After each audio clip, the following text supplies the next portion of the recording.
3 associés, Sébastien, moi et Philippe. Et moi je suis plus sur gestion de culture, traitement quand il y a des traitements à faire, intervention. C'est plus moi qui suis spécialisé sur les choux. Du chou on va en mettre quasiment toute l'année, selon les variétés.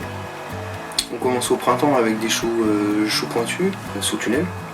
Et après en plein champ, on attaque avec chou rouge, chou pointu, chou brocoli, chou fleur. Ça nous fait les distributions de fin de printemps, début d'été. En été, on va plus être sur des types choux chinois et chou rouge s'il nous en reste.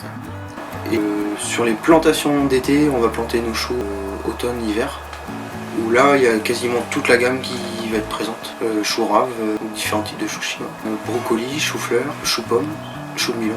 Et ça, l'objectif, c'est d'en avoir à partir de fin août jusqu'à février. Si on arrive à pousser jusqu'à février-mars, on est plutôt content.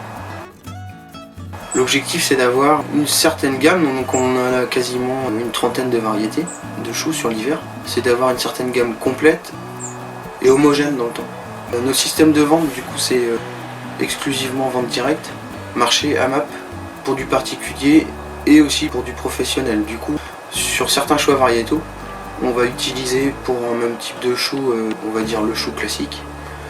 Et c'est vrai qu'à l'heure actuelle, on arrive à trouver des variétés qui sortent de l'ordinaire, comme par exemple le chou chinois rouge.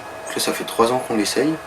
Et c'est un chou qui se vend très bien pour les restaurateurs, par exemple. Sur les brocolis, je vais plutôt choisir des variétés qui font une tête puis des rejets. Le choix des choux, notamment des choux-fleurs, c'est par rapport au cycle de floraison. On peut avoir des choux qui fleurissent au bout de 70, 90, 100 jours, 110 jours. 200 jours, donc le créneau de plantation n'est pas si large en fait, entre fin juin et début juillet. Donc on essaye de planter toute la gamme de choux sur le mois là, entre 15 juin et 15 juillet. Toutes les variétés du coup sont mélangées parce que la récolte va se faire en fonction du terme de la floraison. Je crois qu'au niveau quantitatif, depuis qu'on a commencé, on doit être en tout sur le même nombre de plants achetés, mais plus diversifiés. On a dû rajouter quasiment une dizaine de variétés sur la totalité du plan acheté. L'évolution c'est vraiment l'affinage de ce qu'on peut récolter en fait en hiver. Il y a un moment où on va avoir soit trop, soit pas assez. Et c'est vrai que sur du chou pomme par exemple vert ou sur du chou frisé, on restait que sur 2 variétés et du coup la clientèle se lasse vite en fait. Alors que de rajouter sur un même type de chou finalement, de rajouter 1 ou 2 variétés permet d'écouler tout son stock. Les variétés choisies, pour certaines, ça fait 8 ou 10 ans qu'on les pratique. Donc c'est des variétés qui sont, on va dire, stables. Et on va essayer des variétés une année.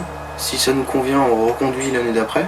Et si l'essai se confirme, on augmente les quantités commandées. Ces choix variétaux qui ont évolué nous ont permis de planter des variétés plus atypiques, avec des essais qui ont fonctionné et puis d'autres qui n'ont pas fonctionné. Par exemple sur du chou brocoli, ça faisait longtemps qu'on cherchait un chou brocoli qui pouvait couvrir le créneau décembre, janvier, février.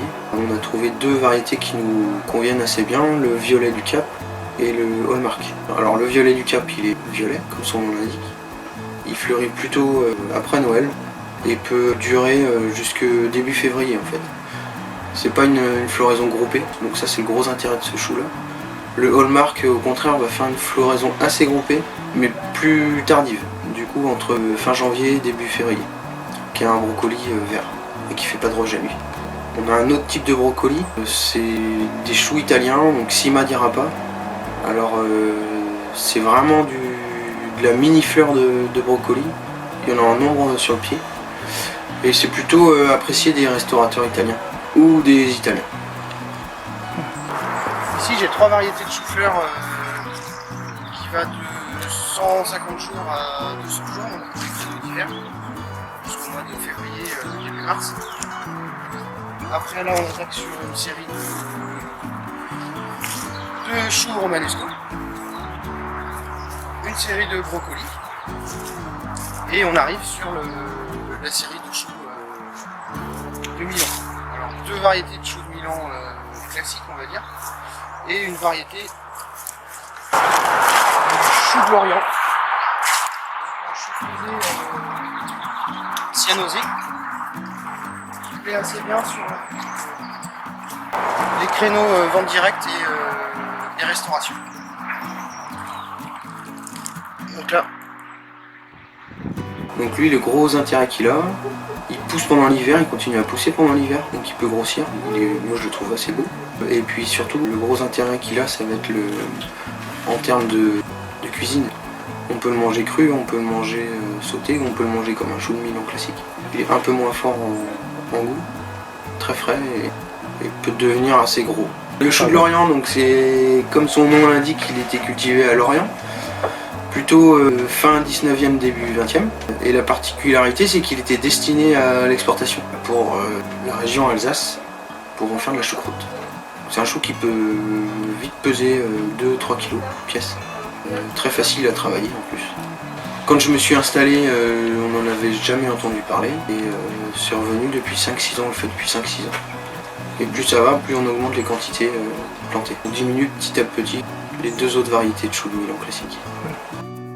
Si je dois conseiller quelqu'un justement pour le choix de variété sur du chou, ça va dépendre du choix du système de vente.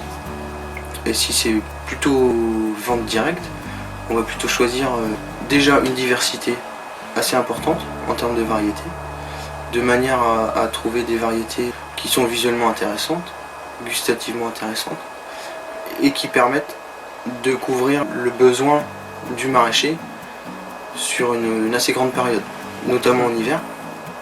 C'est relativement facile d'avoir du chou entre fin août et décembre, et plus difficile de trouver des variétés spécifiques sur le créneau janvier, février, début mars, où là on a vraiment un creux de production.